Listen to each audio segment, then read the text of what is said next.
প্রথমত তারেক জিয়ার 31 দফা দাবি আজকের এই দিনে আমরা ঐক্যবদ্ধ হয়ে ওয়াদা করছি যে আমরা বাস্তবায়ন করবই করব।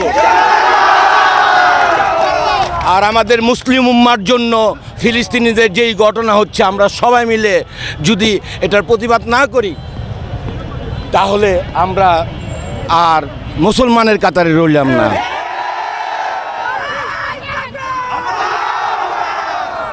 আমার নারায়ণগঞ্জবাসী, আমি যদি আমার নারায়ণগঞ্জবাসী আমার শরীরের চামড়াদা জুতা বানাই দেয়, আমি নারায়ণগঞ্জবাসী ঋণ কখনো শোধ করতে পারবো না। আমরা রাজনৈতিকভাবে যে এই ধরনের হ্যায় প্রতিপন্ন হয়েছি শেখ হাসিনা গভর্নমেন্টের দ্বারা, আমাদের নেক্সট জেনারেশন এই ধরনের সম্মুখীন যেন না হয়, এই জন্য আমরা সর্বোচ্চ সব ধরনের ভূমিকা রাখব।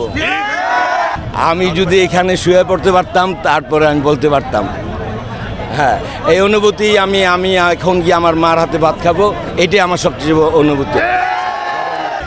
সর্বমূলে এই প্রশাসন, আগামী দিনে এই প্রশাসন থাকবে। আমরা এই প্রশাসনকে সহযোগিতা করে একটি নতুন প্রশাসনের মাধ্যমে মানবতার ভিত্তিতে সব কিছু রক্ষা করব।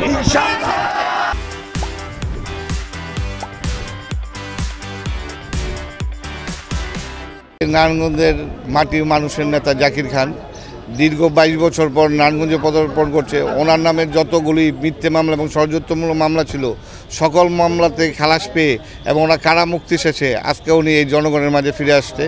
ওনার সবসময় ওনার সাথে ষড়যন্ত্র ছিল, ওনার এই জনপ্রিয়তায় ঈর্ষান্বিত হয়ে একটি মহল সবসময় চেয়েছে যাতে জাকির খান মুক্ত না পায়। সত্যের বিজয় যেহেতু সবসময় হয়, আমরা ওনার পক্ষে, আমরা এই যে আমার সহকর্মীরা আছে আজকে ওনার পক্ষে আমরা আইনি লড়াই করেছি, সত্যের বিজয় হয়েছে। সেই সত্যের বিজয় আজকে সেই কাঙ্ক্ষিত মুহূর্ত জাকির খান সবার মাঝে ফিরে আসবে। আর আজকে জাকির খানের মুক্তি উপলক্ষে নারায়ণগঞ্জে একটা উৎসবমুখর পরিবেশ বিরাজ করছে। এই জন্য নারায়ণগঞ্জবাসী তথা বাংলাদেশবাসী সবার কাছে জাকির খানের পক্ষ থেকে দোয়া চাচ্ছি উনি যাতে সবার মনের আকাঙ্ক্ষা পূরণ করতে পারে এবং ভবিষ্যতে দেশের জন্য কিছু করতে পারে। ওনার নামে মোট 33টা মামলা ছিল, উনি সবগুলি মামলা থেকে খালাস পেয়েছেন। আজকে সর্বশেষ যে 97 সালের একটা চাঁদাবাজির মামলা ছিল ওই মামলাটা থেকে আজকে মুক্ত হয়ে ওনার নামে আর কোনো মামলা মোকদ্দমা নেই। উনি সকল মামলা থেকে মুক্তি পেয়েছে এবং সকল মিথ্যে মামলা থেকে উনি ষড়যন্ত্রমূলক মামলা থেকে মুক্তি পেয়েছে। ভালো এক্সাইটেড আছে, আব্বু আসতেছে দেখা দীর্ঘ 27 বছর পর আব্বু আজকে হ্যাঁ জেল থেকে মুক্তি পাবে। আমরা আমার বাবাকে নর্মালি সাধারণ জীবনে ফিরে আসবে ইনশাল্লাহ, আপনারা সবাই দোয়া করবেন। আজকে আমরা অনেক আনন্দিত এবং উচ্ছ্বসিত। দীর্ঘ প্রতীক্ষার পর নারায়ণগঞ্জবাসীর আপামর জনসাধারণের নেতা জাকির ভাই বেরোচ্ছে। দীর্ঘ প্রতীক্ষার পর বিভিন্ন ষড়যন্ত্রের জাল ভেদ করে আইনের মাধ্যমে খালাস পেয়ে তিনি আজ মুক্তি পাচ্ছে। আমরা পরিবারের পক্ষ থেকে নারায়ণগঞ্জবাসীকে ধন্যবাদ জানাই, তার এতদিন যাবৎ তার পাশে ছিল। আগামীর সুন্দর নারায়ণগঞ্জ, পরিচ্ছন্ন নারায়ণগঞ্জ গড়ার জন্য তিনি কাজ করবেন।